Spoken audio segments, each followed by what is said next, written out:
स्वागत है case fantasy channel पर फैंटेसी फिक्शन। मैं इस चैनल पर मेरे साथ जुड़ने के लिए सभी प्यारे दर्शकों का दिल से आभार व्यक्त करना चाहता हूँ। कृपया चैनल को सपोर्ट करने के लिए लाइक बटन दबाना, शेयर करना, सब्सक्राइब करना और नोटिफिकेशन इनेबल करना न भूलें और घंटी दबाना न भूलें ताकि आप कोई भी नया वीडियो और नई सामग्री न चूकें। यदि आप चैनल को सपोर्ट करना चाहते हैं तो आप सुपर चैट और सुपर स्टिकर भेजकर ऐसा कर सकते हैं। यदि आप कोई बैकलॉग वीडियो देख रहे हैं तो आप चैनल के विकास का समर्थन करने के लिए सुपर थैंक्स भी भेज सकते हैं। जिन लोगों ने पहले ही समर्थन किया है मैं उनका दिल से आभार व्यक्त करना चाहता हूं।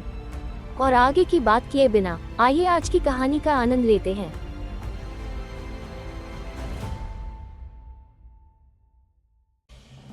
अध्याय 5, कैलिस्टो का सिलिथ की ओर प्रस्थान। प्रसिद्ध अंतरिक्ष पायलट कैलिस्टो को एक नया मिशन मिला है, रहस्य, खतरे और अजीब प्राणियों से घिरे ग्रह सिलिथ की यात्रा करना। सिलिथ एक चट्टानी गैस विशाल ग्रह है जो पृथ्वी के बृहस्पति से बहुत बड़ा है। इसकी सतह मोटे बादलों, सक्रिय ज्वालामुखियों, विशाल लाल रेगिस्तानों, उग्र रेत के तूफान और चिलचिलाती गर्मी से ढकी हुई है। कैलिस्टो का मिशन सिलिथ पर दुर्लभ खनिजों को ढूंढना है जो पृथ्वी पर नई तकनीकों के विकास के लिए आवश्यक है। उनके पास एक गुप्त मिशन भी है, वन आर्म्ड मैन को ढूंढना। सिलिथ का वातावरण हाइड्रोजन, हीलियम और मीथेन से बना है जिससे ग्रह के आकाश को नीले, हरे और बैंगनी रंगों की एक जीवंत सरणी मिलती है। सिलिथ के कई चंद्रमा हैं जिनका आकार क्षुद्र ग्रहों से लेकर बड़े ग्रहों तक होता है। सिलिथ पर जीवन मौजूद है या नहीं यह अज्ञात है। वैज्ञानिकों का अनुमान है कि मोटे बादलों के नीचे जीवन हो सकता है जहां तापमान बहुत अधिक नहीं होता है। कैलिस्टो सिलिथ के रहस्यों को उजागर करने के लिए दृढ़ है। वह सच्चाई खोजने के लिए किसी भी खतरे का सामना करने के लिए तैयार है। वह अकेले ग्रह की यात्रा करता है। पहला मुठभेड़, कैलिस्टो और जिग। कैलिस्टो का अंतरिक्ष यान सिलिथ की सतह पर उतरता है। धूल उड़ती है, उसकी दृष्टि को अस्पष्ट कर देती है। कैलिस्टो ने अंतरिक्ष यान का दरवाजा खोला और बाहर कदम रखा, विदेशी हवा में सांस ली। वह चारों ओर देखता है, विशाल पहाड़ों, विशाल लाल रेगिस्तानों और बुदबुदाती हरी झीलों के अजीब परिदृश्य को देखता है।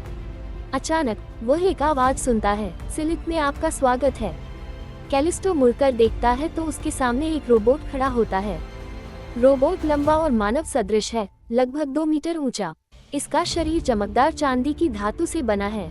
इसकी चमकदार नीली आंखें हैं जो दूर तक देख सकती हैं और उच्च रिजोल्यूशन वाली छवियों को कैप्चर कर सकती हैं। इसके 2 हाथ हैं जिनके हाथ बदल सकते हैं और विभिन्न प्रकार के कार्य कर सकते हैं। इसके 2 पैर हैं जो इसे तेजी से और शक्तिशाली ढंग से चलने की अनुमति देते हैं। इसमें एक बड़ा पावर पैनल है जो इसके ऊर्जा स्रोत का काम करता है। कैलिस्टो चकित है, उसने पहले कभी ऐसा रोबोट नहीं देखा था। तुम कौन हो? कैलिस्टो पूछता है। मेरा नाम जिग है, रोबोट जवाब देता है। मैं सिलिथ का रक्षक हूँ। कैलिस्टो प्रभावित है। तुम हमारी भाषा कैसे बोल और समझ सकते हो?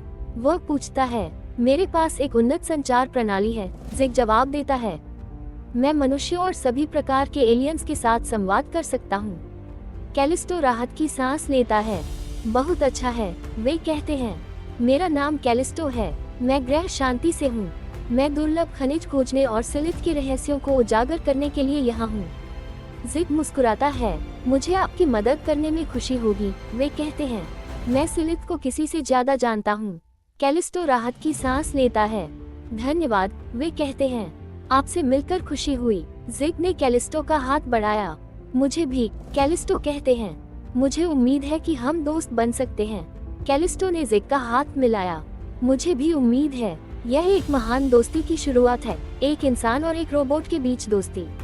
जिग, सिलिथ का रोबोट रक्षक, कैलिस्टो बहादुर अंतरिक्ष पायलट का नेतृत्व करता है, सिलिथ की खोज करने के लिए, रहस्यों और खतरों से भरे ग्रह की खोज करने के लिए। सिलिथ का आकाश धूल से भरे ग्रे बादलों से ढका हुआ है। सूर्य का प्रकाश बादलों से मंद प्रकाश में छनता है। सिलिथ की हवा ठंडी और शुष्क है। सिलिथ की सतह ऊंचे पहाड़ों से ढकी हुई है। 95% लाल रेगिस्तान है, हरी झीलों के साथ, और 5% पश्चिम में एक घना जंगल है। सिलिथ के जीव अजीब और डरावने हैं। कैलिस्टो सिलिथ के अजीब परिदृश्यों से चकित है। उसने पहले कभी ऐसा कुछ नहीं देखा था।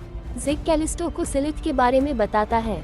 सिलिथ अतीत में धूल से ढकने से पहले जिग चलना बंद कर देता है और ग्रेट धूल से भरे आकाश की ओर देखता है। वह आह भरता है। सिलिथ हमेशा ऐसा नहीं था, जिग कैलिस्टो से कहता है। आकाश साफ था, हवा साफ थी और लोग खुशी खुशी रहते थे। कैलिस्टो उत्सुक है, सिलिथ का क्या हुआ? वह पूछता है। जिग अतीत की कहानी बताता है। हजारों साल पहले सिलिथ एक हरा भरा ग्रह था, पौधों, जानवरों और लोगों से भरा हुआ था। जिग कहता है, सिलिथ के लोगों के पास उन्नत तकनीक थी और वे शांतिपूर्ण और खुशहाल जीवन जीते थे। लेकिन एक दिन आपदा आ गई। एक विशाल धूमकेतु सिलिथ से टकराया। सिलिथ के नेता ने धूमकेतु को नष्ट करने के लिए मिसाइल दागने का आदेश दिया, लेकिन वे इसे रोक नहीं सके। इसने भारी नुकसान पहुंचाया। धूल के बादल आकाश को ढक गए, हवा गर्म हो गई, पौधे मर गए, जानवर मर गए और लोग मर गए। सिलिथ एक सूखा और खतरनाक ग्रह बन गया। बचे लोगों को अपने जीवन के लिए लड़ना पड़ा। उन्होंने कठोर वातावरण का सामना करने के लिए भूमिगत आश्रयों का निर्माण किया और नई तकनीकों का विकास किया।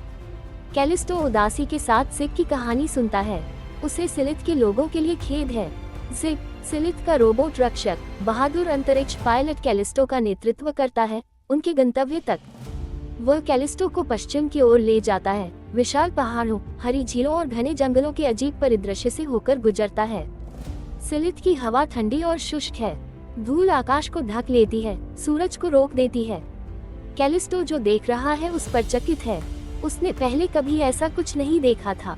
वह इस साहसिक कार्य से उत्साहित है।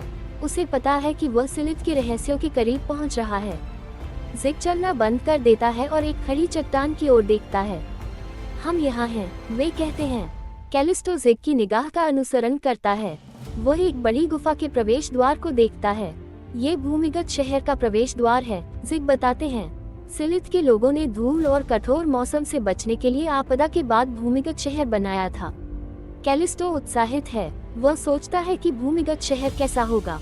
वह जिग के पीछे गुफा में जाता है। प्रकाश मंद है, मार्ग को रोशन कर रहा है।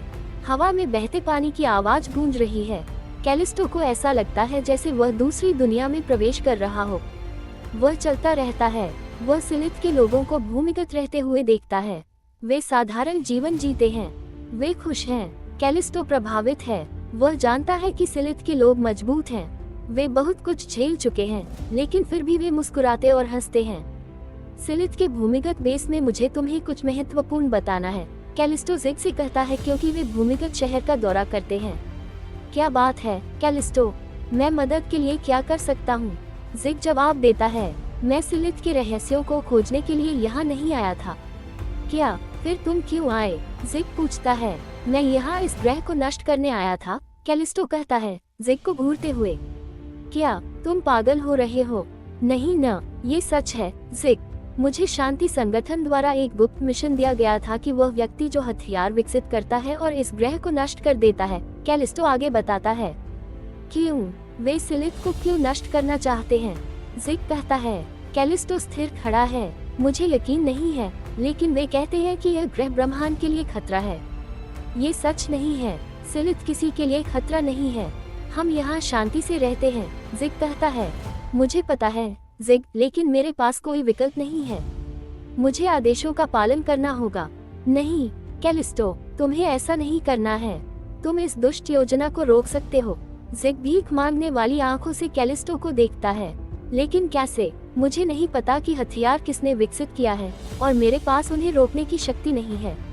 मैं तुम्हारी मदद करूंगा। मैं सिलिथ को किसी से ज्यादा जानता हूँ। मैं तुम्हें उस व्यक्ति तक ले जाऊंगा जिसने हथियार विकसित किया था और हम मिलकर उन्हें रोक देंगे। सच में तुम मेरी मदद करोगे? कैलिस्टो खुशी से कहता है। बेशक, सिलिथ मेरे घर जैसा है। मैं किसी को इसे नष्ट नहीं करने दूंगा।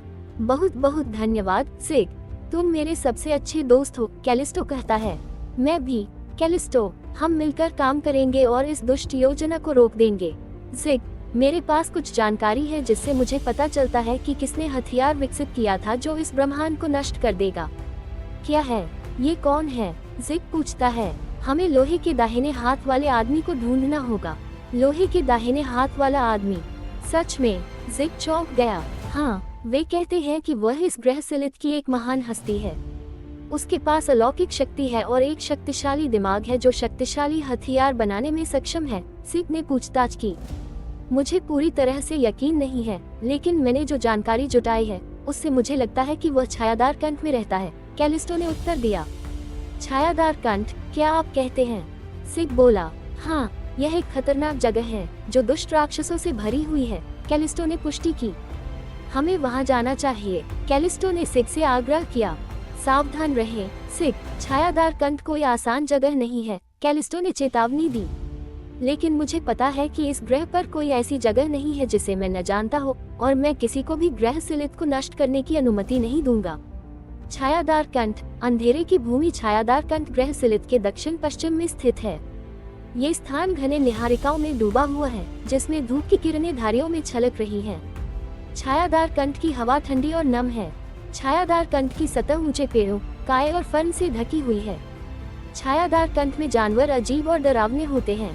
ग्रह सिलित के लोग कहानियां बताते हैं कि छायादार कंठ दुष्ट राक्षसों का घर है। जो कोई भी अंदर जाता है वह तब तक वापस नहीं आता जब तक कि कोई करीब आने की हिम्मत न करे। मुझे मिल गया है, यह इस पहाड़ के ठीक सामने है। कैलिस्टो और सिग छायादार कंठ के प्रवेश द्वार पर खड़े थे। सुबह का सूरज घने जंगल से छनकर छायादार कंठ के प्रवेश द्वार पर खड़े कैलिस्टो और सिग के रूप को प्रकट करता था। हवा ठंडी थी, वातावरण जानवरों की लाशों की गंध से भरा हुआ था। कोई पक्षी नहीं गा रहा था। भयावह मौन, लगभग ऐसा था जैसे डराने के लिए शापित हो, कैलिस्टो को मुश्किल से निगलने पर मजबूर कर दिया। उसे ऐसा लगा जैसे वह लगातार देखा जा रहा है, उसके भीतर रेंगते डर का सामना कर रहा है। लेकिन संगठन से मिला मिशन नजरअंदाज करने के लिए बहुत महत्वपूर्ण था।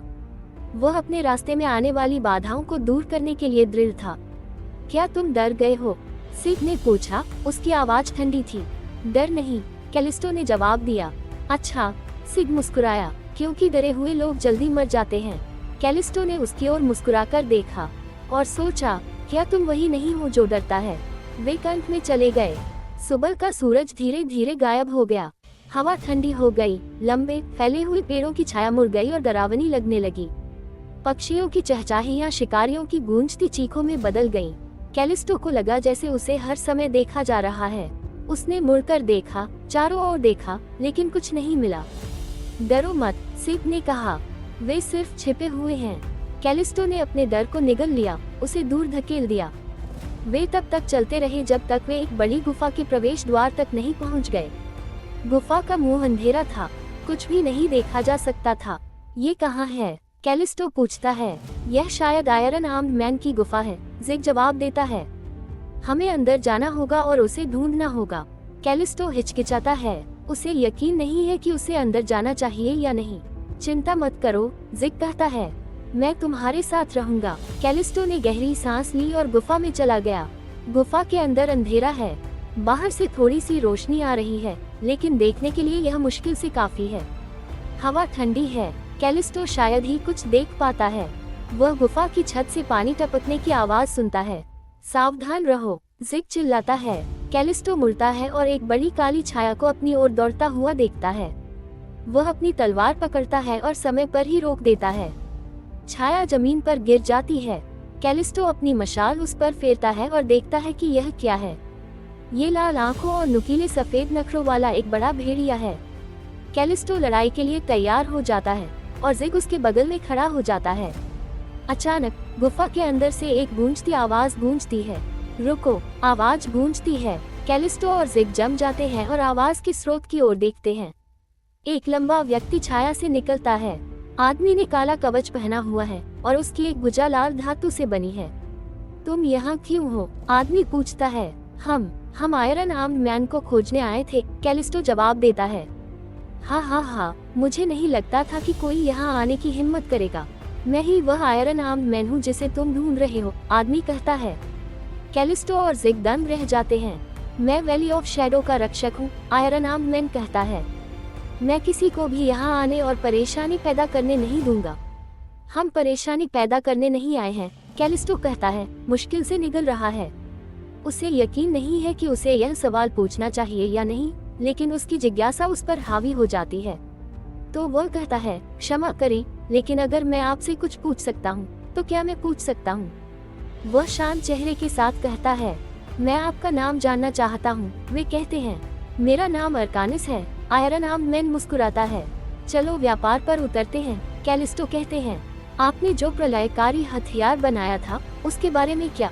क्या आपने ही इसे बनाया था?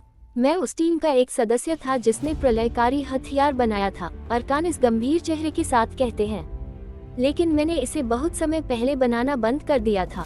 यह एक बड़ी गलती थी। मैं नहीं चाहता कि यह फिर से हो। मुझे सुनकर खुशी हुई, कैलिस्टो कहते हैं। मुझे विश्वास नहीं हो रहा था कि आप इतना बुरा कुछ बनाएंगे। मैं बुरा नहीं हूँ, अरकानिस मुस्कुराता है। वह अपनी आंखों में एक उदास नजर के साथ कहता है, मैं अतीत में बस कमजोर था, लेकिन मैंने अपनी गलतियों से सीखा है। मैं इसे फिर से नहीं करूँगा। कैलिस्टो उसके शब्द सुनता है और इस आदमी अरकानिस पर भरोसा महसूस करता है। वह उसकी आंखों में ईमानदारी देखता है। क्या मैं आप पर भरोसा कर सकता हूँ? कैलिस्टो कहते हैं, हाँ, मुझे विश्वास करने और मुझ पर भरोसा करने के लिए धन्यवाद। वे कहते हैं, मैं तुम्हें निराश नहीं करूँगा। अरकानिस चौड़ा मुस्कुराता है और जोर से हंसता है। गुफा में गूंजता है। कैलिस्टो और जिग गुफा में अरकानिस के साथ बात करते हुए समय बिताते हैं। वैली ऑफ शैडो और प्रलयकारी हथियार के बारे में सीखते हैं। अरकानिस उन्हें बताता है कि नोवा नाम का एक गुप्त संगठन है। ये प्रतिभाशाली वैज्ञानिकों और एयरोस्पेस इंजीनियरों से भरा एक संगठन है। वे ब्रह्मांड में सबसे शक्तिशाली हथियार बनाना चाहते हैं। अरकानिस को नोवा संगठन द्वारा प्रलयकारी हथियार बनाने के लिए राजी किया गया था। उन्हें बताया गया था कि उन्हें भारी धनराशि और प्रसिद्धि मिलेगी। अरकानिस नोवा के लिए एक हथियार बनाने के लिए तैयार हो गया। उन्होंने कई सालों तक इस पर शोध और विकास किया। अंत में वो ब्रह्मांड में सबसे शक्तिशाली हथियार बनाने में सफल रहा। नोवा संगठन अरकानिस के काम से खुश था। उन्होंने ब्रह्मांड और आकाशगंगा पर कब्जा करने के लिए इसका उपयोग करने की योजना बनाई। हालांकि अरकानिस ने जो बनाया था उसके बारे में दोषी महसूस करना शुरू कर दिया। अगर यह गलत हाथों में चला गया तो उसे पता था कि उसने एक गलती की थी। वह नहीं चाहता था कि ब्रह्मांड नष्ट हो जाए। अरकानिस ने नोवा से प्रलयकारी हथियार चुराने का फैसला किया। इस घटना में उसने अपनी प्यारी पत्नी और छोटी बेटी को भागने में खो दिया। वह इस ग्रह पर भाग गया और कई वर्षों तक वैली ऑफ शैडो में रहकर नोवा के पीछा से बचता रहा। आने से पहले उसने किसी भी अंतरिक्ष मानचित्र पर दर्ज नहीं किए गए एक दूरस्थ स्थान पर जाने के लिए नोवा के सबसे उन्नत अंतरिक्ष यान वार्प का उपयोग किया। उसने किसी को भी इसे फिर से खोजने से रोकने के लिए एक दूर के ग्रह पर शक्तिशाली हथियार छिपा दिया। नोवा संगठन अरकानिस के विश्वासघात से क्रोधित था। उन्होंने उसे शिकार करने के लिए कई अंतरिक्ष हथियारों को भेजा, लेकिन वे असफल रहे। अरकानिस ने अपना शेष जीवन वैली ऑफ शैडो में बिताया, प्रलयकारी हथियार के रहस्य की रक्षा और उसे गलत हाथों में जाने से रोकने के लिए देखा। अरकानिस कैलिस्टो और जिग को पूरी कहानी बताता है। कैलिस्टो और जिग दंग रह गए। उन्होंने कभी नहीं सोचा था कि नोवा जैसा एक गुप्त संगठन वास्तव में मौजूद होगा। आपने सही काम किया, कैलिस्टो कहते हैं। ब्रह्मांड को ऐसे प्रलयकारी हथियार की आवश्यकता नहीं है। मुझे खुशी है कि आप समझते हैं, अरकानिस कहते हैं। मुझे उम्मीद है कि ब्रह्मांड और आकाशगंगा फिर कभी प्रलयकारी हथियार नहीं जानेंगे। अरकानिस मुस्कुराता है। अचानक एक जोरदार धमाका होता है। जमीन हिल जाती है और चट्टानें गिर जाती हैं, जिससे गुफा का प्रवेश द्वार बंद हो जाता है। धूल हवा में भर जाती है।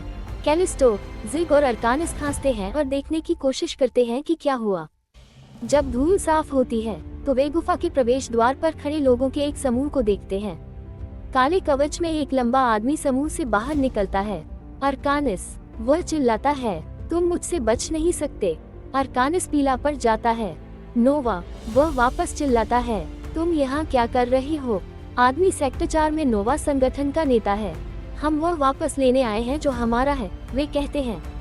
प्रलयकारी हथियार, तुमने इसे कहाँ छिपाया? अरकानिस जवाब नहीं देता। मैं तुम्हें नहीं बताऊंगा, वह वापस चिल्लाता है। वह एक लड़ाई की मुद्रा लेता है। नोवा नेता गुस्से से भर गया है। तुम करोगे, वह चिल्लाता है। अगर तुमने मुझे नहीं बताया तो मैं इन दोनों को मार दूंगा। वह कैलिस्टो और जिग की ओर इशारा करता है। कैलिस्टो मुश्किल से निगलता है। वह अपने दिमाग में डर महसूस करता है। वह केवल सोच सकता है, क्या ये सच है? क्या ब्रह्मांड का सबसे बुरा संगठन वास्तव में यहाँ है? लेकिन जिग स्थिर खड़ा रहता है और कोई डर नहीं दिखाता। तुम मुझे नहीं मार सकते, वे कहते हैं। मैं तुमसे ज्यादा शक्तिशाली हूँ। नोवा नेता हंसता है। क्या शक्ति? वे कहते हैं। तुम सिर्फ एक छोटा रोबोट हो, तुम देखोगे, जिग मुस्कुराते हुए कहता है। जिग अपनी आंखें बंद करता है और गहरी सांस लेता है। वह पूर्ण युद्ध मोड में प्रवेश करता है। अचानक जिग से एक तेज रोशनी निकलती है। उसके शरीर से भारी मात्रा में ऊर्जा निकलती है। जिग अविश्वसनीय गति से नोवा एजेंटों पर हमला करता है। उसके शरीर के चारों ओर चमकीला नीला प्रकाश है।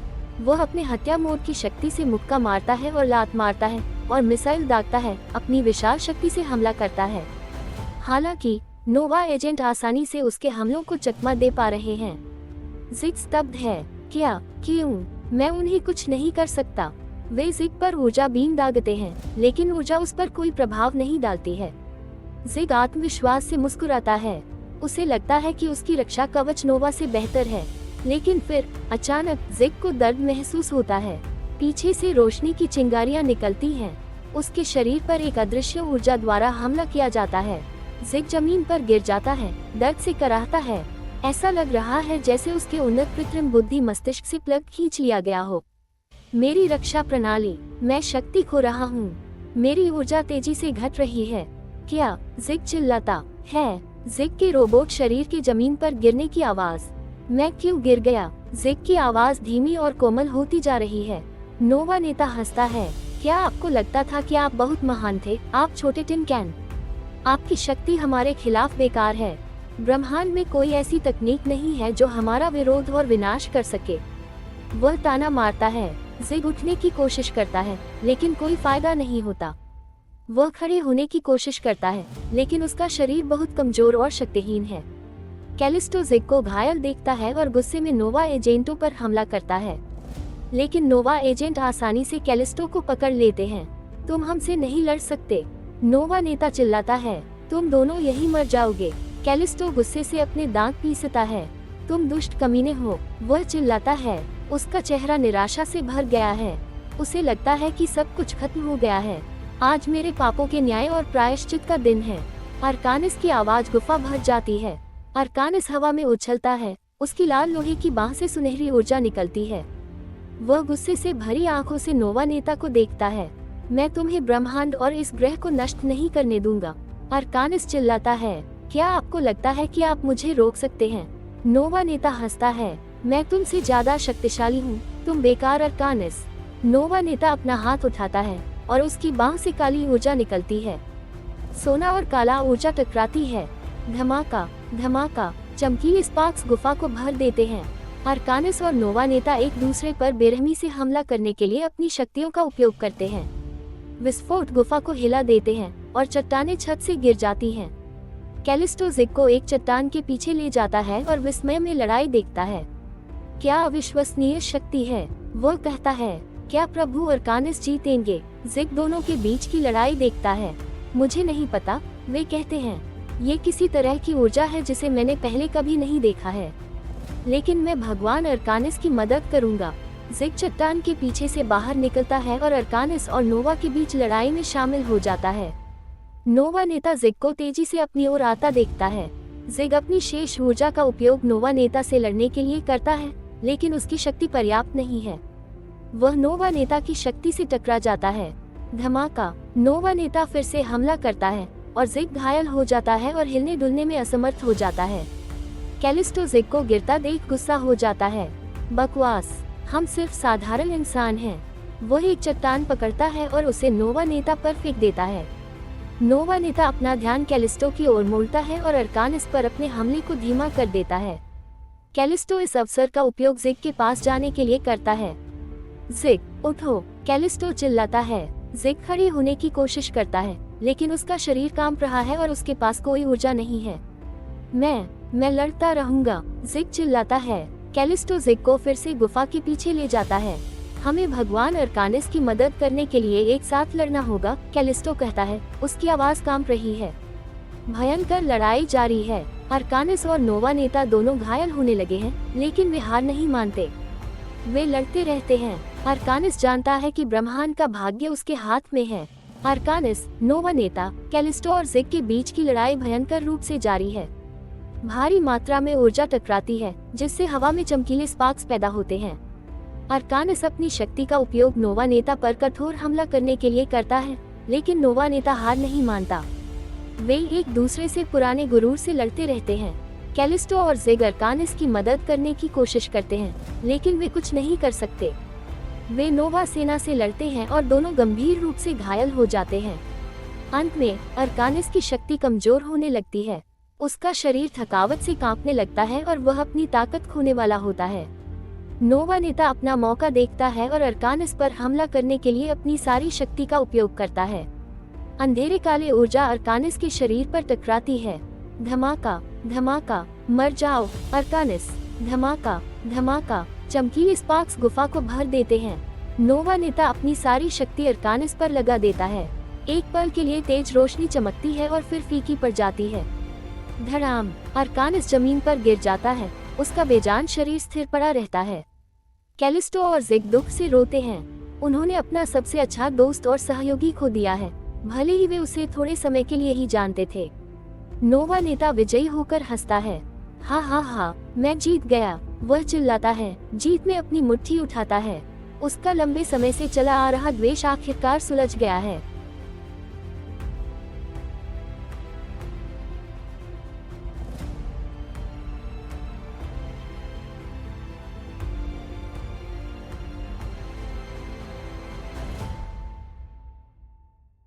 अगर आपको यह वीडियो पसंद आया है तो कृपया लाइक, शेयर, सब्सक्राइब करना न भूलें और अगले एपिसोड के अपडेट रहने और केस फैंटेसी चैनल को सपोर्ट करने के लिए नोटिफिकेशन इनेबल करें। इस वीडियो के लिए मैं सभी प्यारे दर्शकों को देखने और सुनने के लिए धन्यवाद देना चाहता हूँ।